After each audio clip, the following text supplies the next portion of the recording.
Hello everyone, welcome to our programming tutorial series. Today we have an exciting program to discuss and demonstrate. We'll be exploring a Java program that removes a specified substring from a given string using the StringBuffer class. This program is a powerful tool for string manipulation, so let's dive right in. Here's the Java code for the program.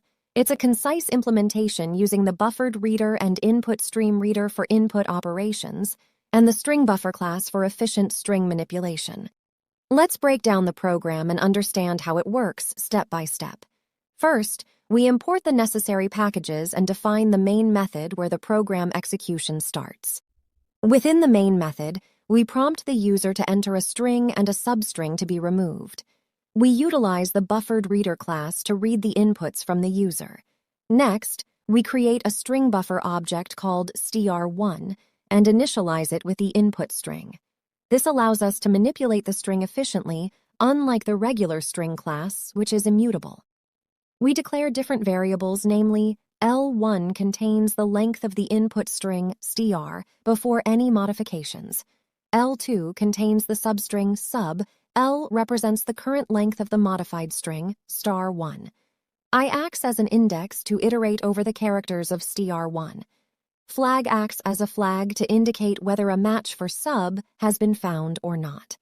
Initially, we assign 0 to the variable li flag.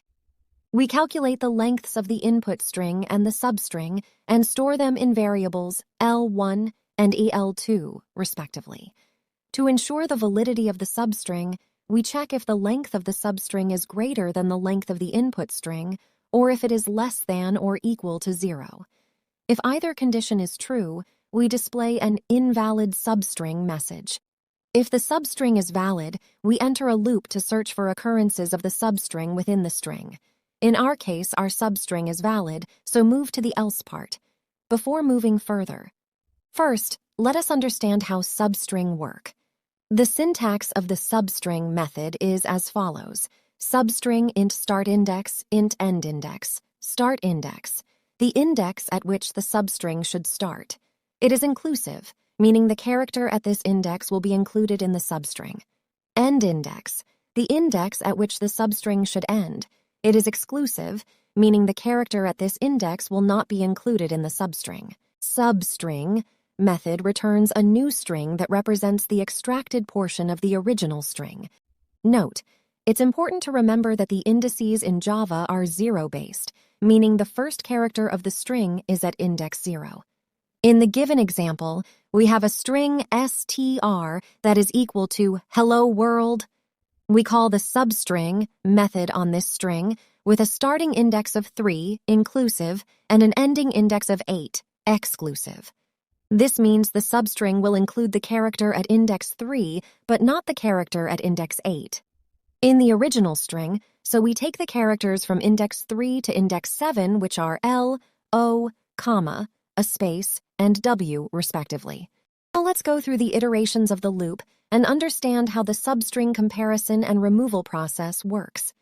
We have the input string hello world and the input substring low. The loop starts by setting the index variable I to 0 and the flag variable to 0. In the given iteration, we start with an index I of 0 and extract the substring HE from the original string.